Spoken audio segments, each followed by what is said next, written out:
Terima kasih masih bersama kami dalam Doncast. Saya Doni The Kaiser. Saya Don Bosco Slam. Dan Bang Don, kita juga mengucapkan terima kasih buat penonton setia Doncast yang selalu menyaksikan tayangan ini melalui Nusantara TV dan juga yang banyak banget menyaksikan lewat tayangan kami di YouTube channel official Nusantara TV.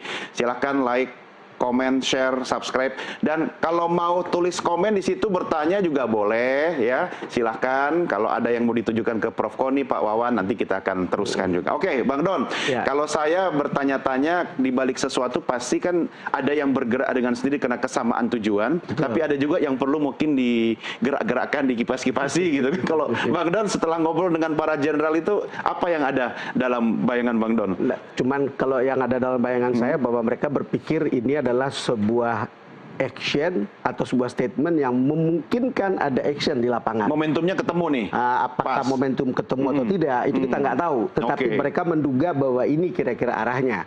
Cuman kan problemnya kan begini ya, yang saya tahu gitu, misalnya Pak Prabowo itu orang yang tidak suka gaduh kayak begini. Ya. Gitu kira-kira. Karena keinginan itu kan duduk di satu meja. Saya kebetulan pernah ketemu dan mendengar pembicaraan kayak begini. Sehingga kita bisa lihat bahwa ketika ada koreksi semacam itu dianggap sebagai aspirasi yang biasa, tetapi tidak harus misalnya bahwa itu sesuatu yang harus di follow up misalnya gitu. Kalau kita makanya begitu respon presiden. Makanya respon presiden sangat normatif. Iya. Tetapi yang menjadi soal tadi itu mungkin Mbak Koni bisa mendalamin ini gitu. Jadi ada orang yang belum move on dari Pilpres 2024. Lalu kemudian sumber saya itu mengatakan misalnya salah satunya misalnya Jenderal Fazil Rozi gitu.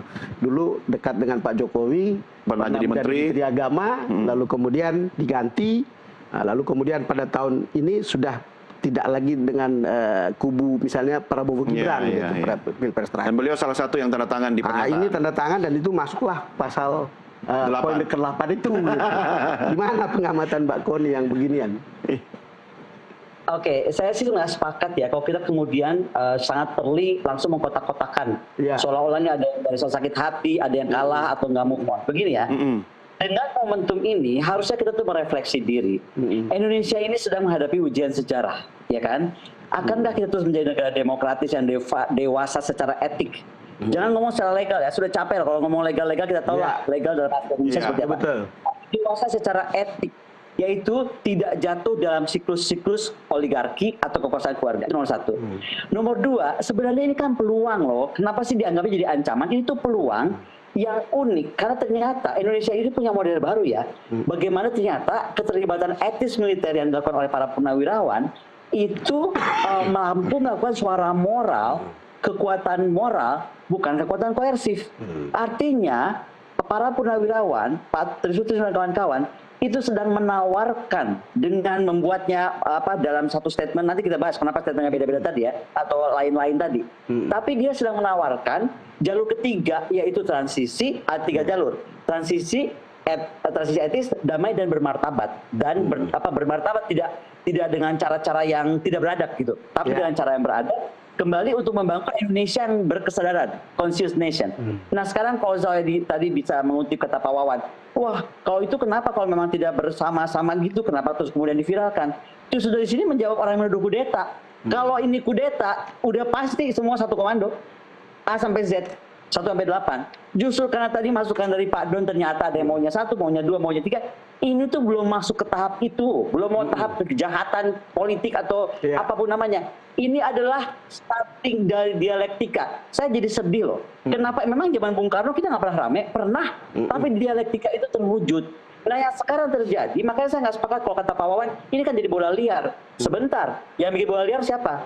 Yang bikin bola liar adalah orang-orang liar yang berstatement liar. Contoh, kenapa Pak Gatot Nurmantio marah-marah? Saya sepakat kalau Pak Gatot Nurmantio marah-marah. Karena sebentar nih, yang lagi kamu ngomong kudeta itu, orang yang telah menjadi bintang-bintang di badannya itu, yang telah melewati perang dan segala macam bentuk sumpah prajurit, dan terbukti mereka kepemimpinannya, terbukti keperwiraannya, terbukti pengabdiannya kepada negara, kok enak banget dianggap kudeta.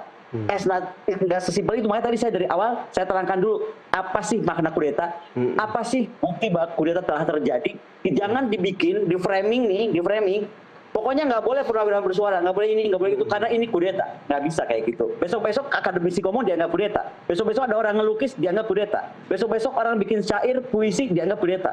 We are going to be a sick nation kalau itu yang terjadi.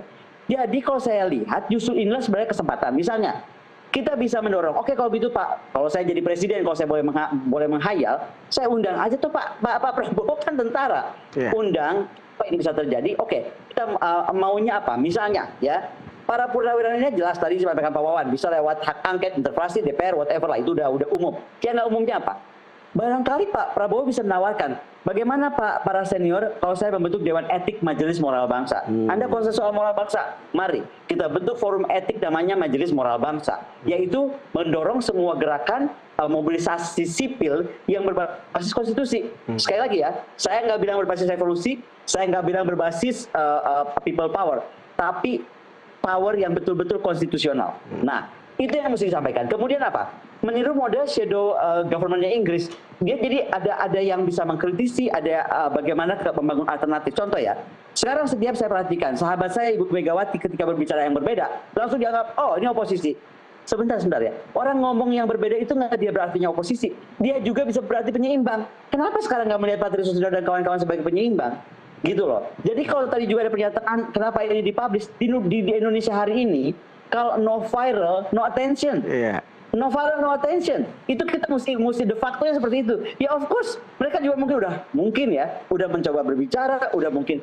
Jangan lupa ya, tentara itu walaupun dia sudah purnawirawan, dia punya jalur komando yang terus berjalan. Ada adik asuh, ada adik asuh, apa asuh ini, isu atuh. Jadi nggak mungkin mereka nggak komunikasi. Kenapa sampai dibuat publish seperti itu? Pasti sudah ada kebuntuan sehingga kita bikin itu.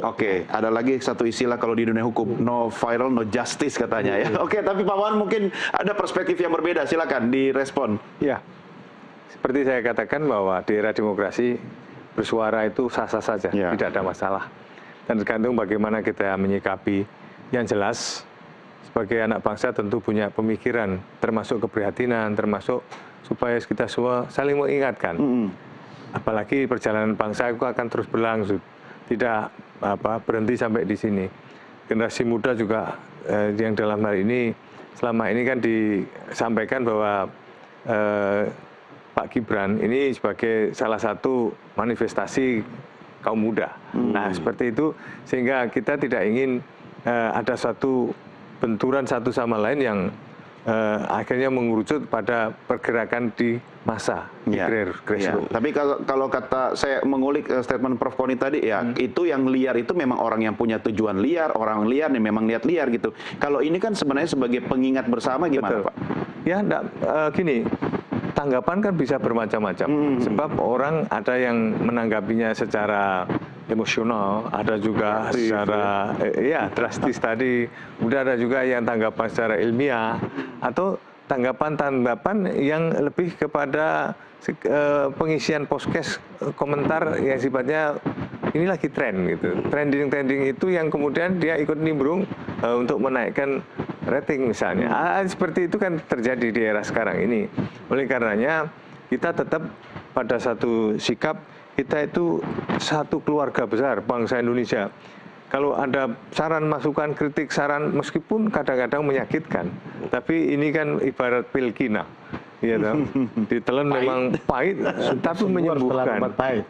Itu dia, maka untuk menyembuhkan. Sehingga kita saling mengevaluasi diri, saling introspeksi, dan tujuannya adalah bagaimana supaya negeri ini akan lebih kuat. Karena kita akan menghadapi persoalan-persoalan yang sangat-sangat berat, apalagi sekarang kita persoalan yang tidak kalah penting persoalan menuju ke resesi.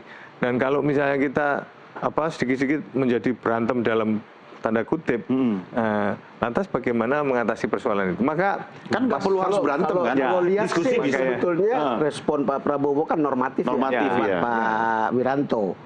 Dan mengatakan aspirasi itu wajar saja gitu dan normal. Diterima, didengar. Yang paling menggembirakan adalah bahwa kita, menurut saya ketika ada usul seperti ini, kita tentu ada semacam tanggapan yang keras, ada yang lunak, tetapi kita masih oke lah untuk melihat ini sebagai under control, masih under control. Sepertinya under control untuk melihat bahwa pendapat yang berbeda itu ya harus aspirasi yang ada bagian yang harus bisa ditampung dan bisa bahkan mungkin berguna untuk dilaksanakan. Malah itu sebagai kartu pengaman daripada meledak tidak terkendali, lebih baik itu tersampaikan dan kita urai satu persatu sehingga poin demi poin bisa kita verifikasi, kita kaji untuk perbaikan. Kita perbaikan dan tidak ada istilah kudeta itu rasanya terlalu jauh. Jauh lah. Cuma begini, mungkin saya penasaran, saya balik ke Prof. Koni. Kalau para jenderal ini kan meski sudah purnawirawan ya Prof ya, tapi kan mereka sangat solid ya. Tentu komunikasi juga kepada junior-junior itu masih ada, masih aktif gitu. Memang bukan tujuannya untuk memancing sebuah arah gerakan makar gitu, tetapi sebagai pemantik mungkin di awal karena mereka sangat solid ya komunikasinya sampai ke bawah, sampai ke juniornya. Mungkin nggak, meski bukan tujuannya, tapi menjadi salah satu efek samping ketika pernyataan ini disampaikan akan menggelinding ke arah yang lebih jauh tadi, Prof. Kembali, kalau untuk ke arah lebih jauh, Indonesia tuh nggak punya sejarah pahit militernya nekat seperti itu. Itu menurut saya ya. Jadi kita tuh ada cara pun juga lebih soft gitu, nggak ada gitu. Kita nggak seperti Mesir, nggak seperti Myanmar, seperti lain nggak. Gini, dan ini kita mesti balik dulu. Kalau menurut saya, tanpa mendahului Pak Sutri dan kawan-kawan semua yang sedang bersuara, tapi menurut saya beliau itu sedang menuju kepada melakukan sebuah gerakan nasional agar terjadilah suara moral lintas sektor. Karena sekarang yang dibahas ini moral dan etika kalau menurut saya ya. Apakah membentuk majelis etik nasional atau apa saya nggak tahu. Kalau saya jadi presiden itu yang saya akan over gitu kan. Nah, kemudian yang kedua apa? Ada rem etik. Gini kita ini sekarang jadi negara yang saya bilang tadi unconscious dalam buku saya. Karena kita nggak ada remnya, ngegas aja pol. Apalagi dengan buzzer-buzzer itu yang bayarnya kita tahu dari mana gitu kan. Iya, kita ngegas pol dan buzzer. Nah, rem etiknya di mana? Lah di sinilah rem etik dari seorang purnawirawan seperti Pak Tri dan kawan-kawan. Sekali lagi beliau itu justru lagi bicara menjaga arah transisi 2024, 2029, 2029 dan seterusnya. Ada kalimat loh, beliau bilang beliau sudah sepuh, ingin berbuat sesuatu kepada negara. Kan ini, kenapa jadi disalahgunakan atau disalah mengerti? Yang ketiga, kembali, kita tuh harus jujur kok gitu loh. Ada koreksi moral yang sedang dilakukan karena bangsa ini sedang nggak baik-baik saja. Ada praktik kekuasaan yang menyimpang. Contoh tadi MK ketika Gibran bisa maju menjadi wakil presiden. Dan itu belum selesai dan kita nggak boleh lupa. Nggak boleh lupa karena yang dihajar konstitusi. Gitu loh.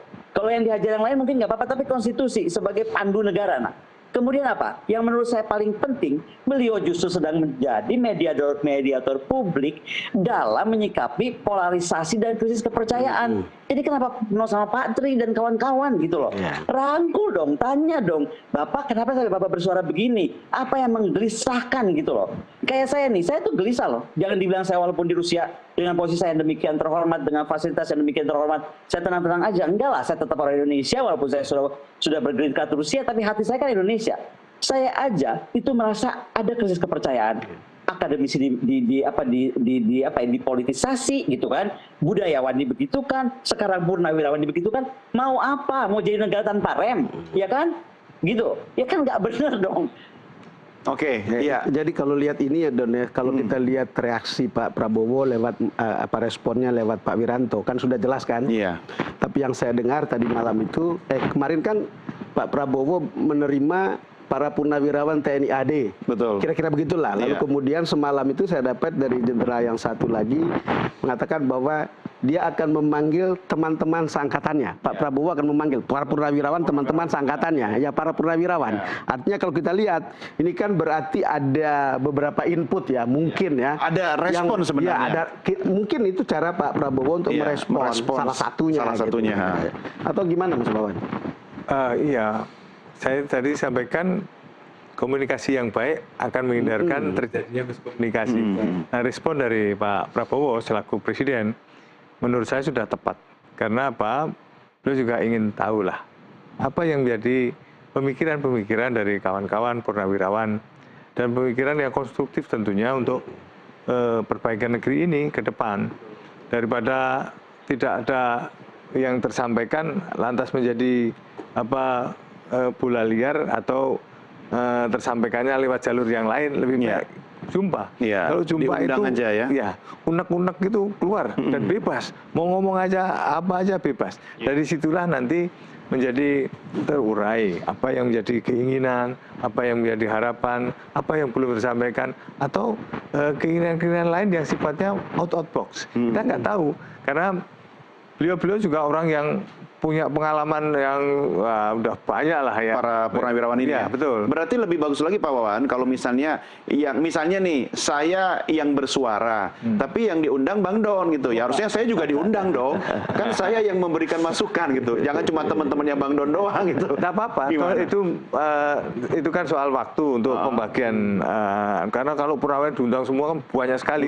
Tapi kalau per termin dari dari angkatan ini dulu, angkatan selanjutnya dan sebagainya, lebih intens untuk bicara. Biar smooth lah ya.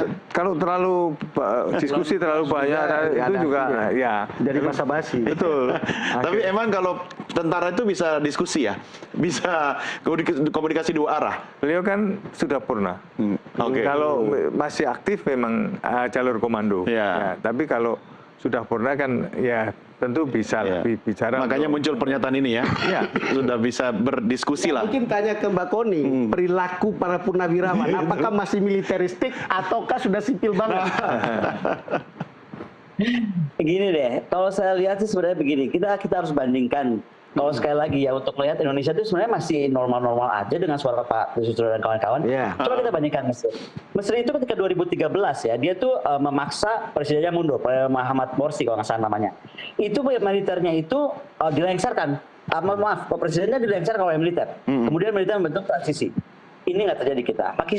Pakistan itu militernya itu mengintervensi politik, memaksa pemimpin sipil untuk mundur, mendikte keputusan pengadilan, ya kan?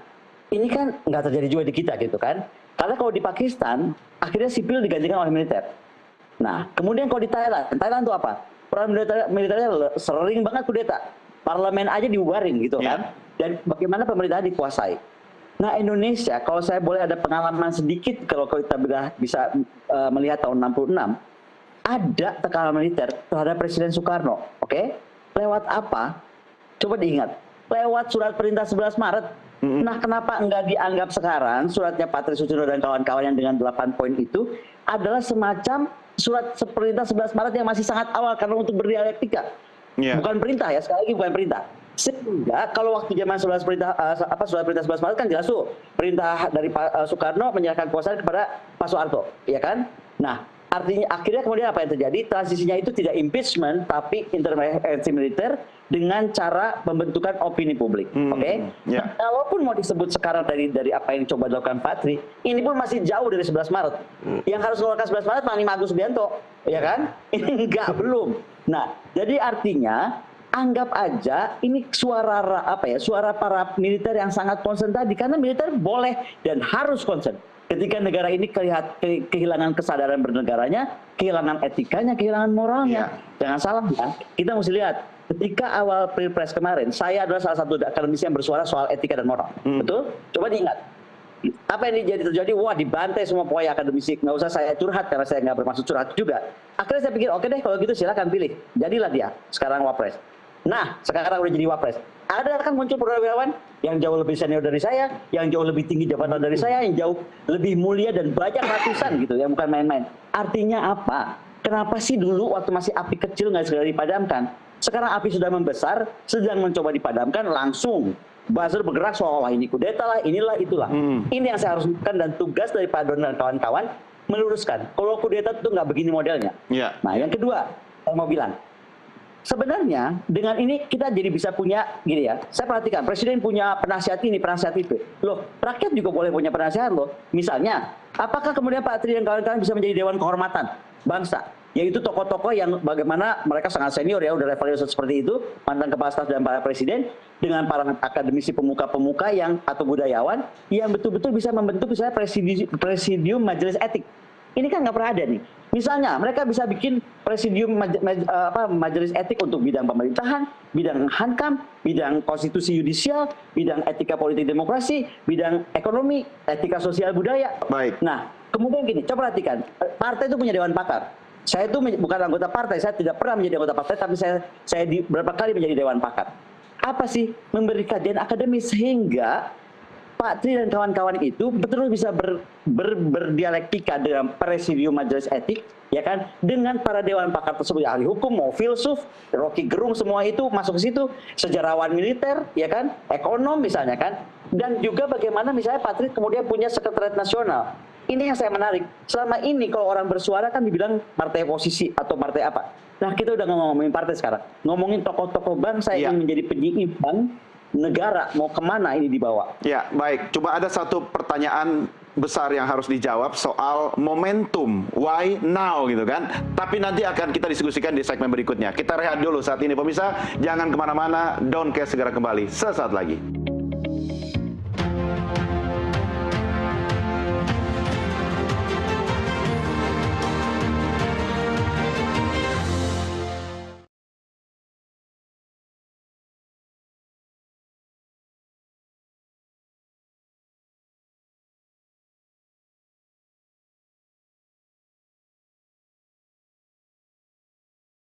Siaran Nusantara